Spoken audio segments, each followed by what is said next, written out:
I watched a very well-known, now watched, um, podcast you did with two female activists recently. You must be out of your mind, Catherine.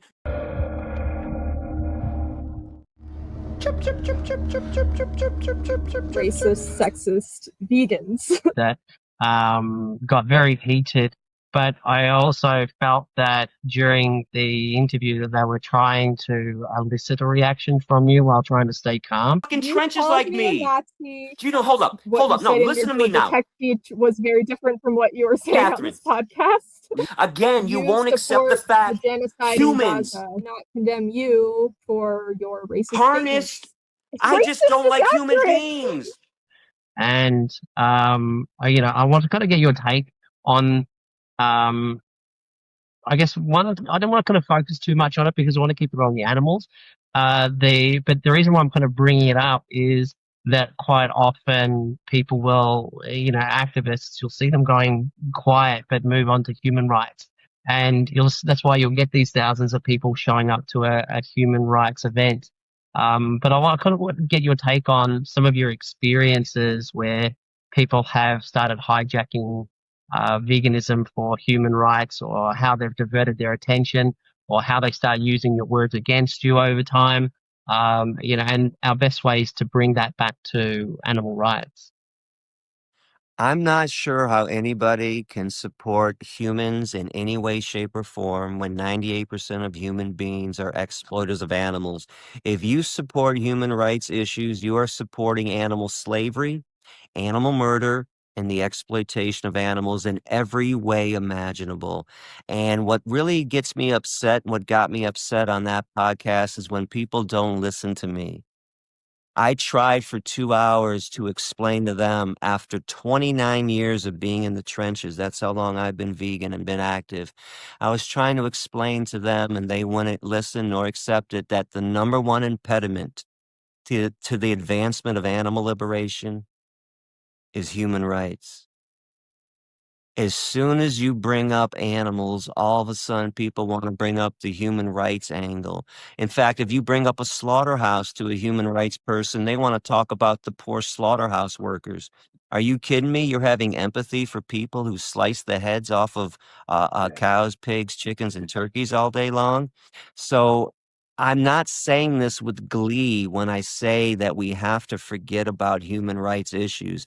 As a pure animal rights activist, I'm telling you, the only thing preventing the advancement of animal rights is human rights, because animals don't get talked about when humans are talked about. And the only thing that I've really done in my activism, I took the human rights playbook. It's not even radical what I'm asking for. I analyze every situation I'm involved in.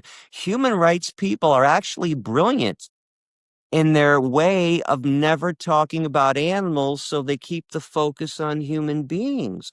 So I just want to flip it. So you know what? I'm not going to talk about what's going on in Sudan anymore. I'm not going to talk about the Middle East anymore. I don't want to talk about what black people are going through in America with police officers. I don't want to talk about women being caught up in the sex slavery trade. I know all this stuff is evil, but once I start talking about that, we never talk about all the mother cows on dairy farms that have their babies stolen. We don't talk about pigs being lit on fire for burn research. We no longer talk about, what's going on all around the world to animals every second of every day. So I've taken their script and I flipped it. I said, keep the focus on the animals and don't bring human rights into it. And even though they weren't screaming, that doesn't mean they weren't having a meltdown. Internally, those two women were having a meltdown by listening to somebody who's as involved as I am, who as successful as I am as an activist, telling them that they're doing it wrong. It's just a wrong approach. So what happened on that show, and by the way, I stand by my whole position that I hate human beings, that I don't give a shit. In fact, I would like to clarify one thing. Towards the end of that debate, I don't know if you recall, they kept claiming that humans were animals.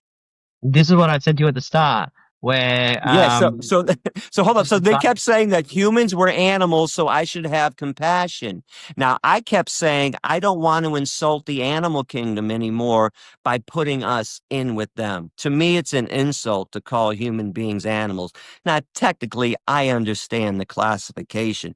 They're not understanding the wit that I'm trying to say. Like I'm using, I don't want to insult and embarrass animals by calling humans. But if they have the position, and they do, that humans are animals, survival of the fittest, then tough shit for all the Ukrainians that are getting killed by the Russians.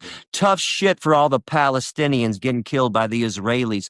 Tough shit for all the Sudanese people being killed in all of their civil wars. Tough shit for any human on this planet getting killed by another human, because that's how the animal kingdom works. Survival of the fittest. Tough shit.